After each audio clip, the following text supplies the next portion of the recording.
Now, summing up, we've discussed the web from 3 points of view. As an analogy of the selective operation of our senses and mind, whereby certain things in the world are picked out as significant according to certain game rules. The game that we are playing mostly is the survival game. That is to say, the game ought to go on. Only, the way we play the survival game has a kind of element in it which makes it difficult, because we tend to say the first rule of this game is that it's serious. And that messes the whole thing up. So you have to watch out, in other words, when you play, for contradictory game rules, self-contradictory game rules, because if you get mixed up into them, the game ceases to be worth the candle. You start straining at doing something, then it just isn't worth it. Then the second thing that we observed was the web as an analogy of mutual interdependence. We could call it the idea that all existence is relative, that all existence is transactional. The transaction being typically exemplified by, say, the operation of buying and selling, in which there can be no buying without somebody selling, and there can be no selling without somebody else buying. That kind of interdependence, of the inside going together with the outside, what is in you going together with what is outside you, is absolutely fundamental to existence. It is existence. Existence is relativity. Then we explored the web as a trap.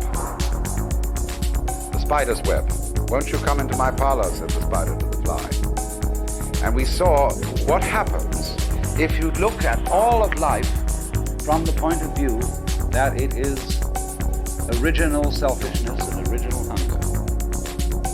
And we found that if you take that point of view to its ultimate extreme, it dissolves. And it isn't so bad after all.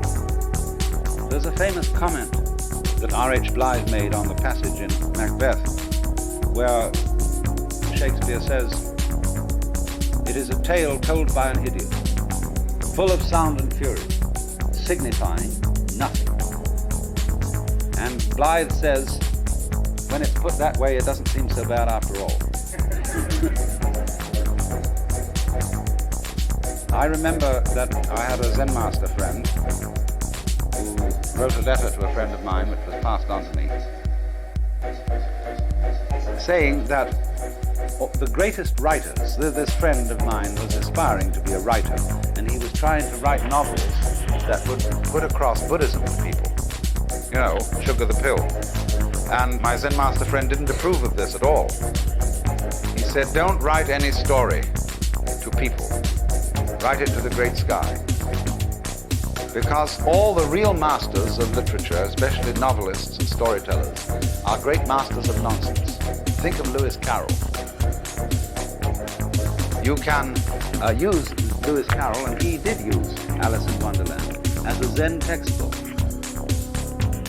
Because 'twas brillig and the slithy toves did gyre and gimble in the waves. And that's Zen.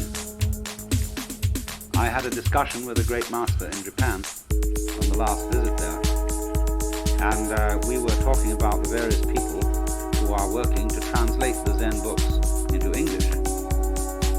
And he said, "That's a waste of time. If you really understand Zen," he said, "you could use any book. You could use the Bible. You could use Alice in Wonderland. You could use the dictionary. Because," he said, "the sound of the rain needs no translation."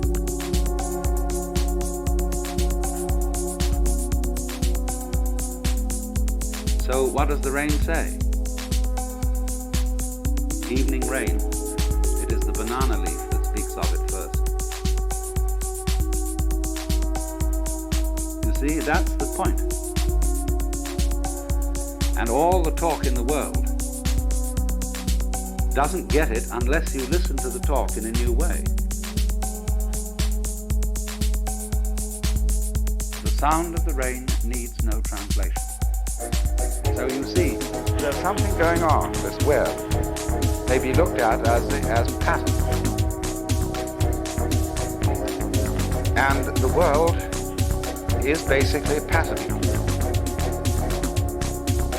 What else do you do when you come to think of it?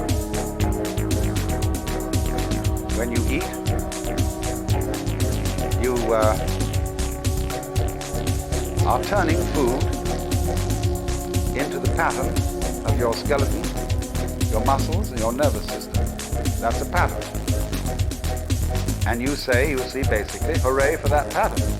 That's great, it's terribly interesting. But then you want other patterns. You like to look through a microscope and see the patterns that exist in the small world. You like to look through a kaleidoscope or a teleidoscope and see the patterns. You like to have paintings around and see the patterns. You like to watch the water play. You want to watch the birds go, the clouds, and all that. Fascinating patterns.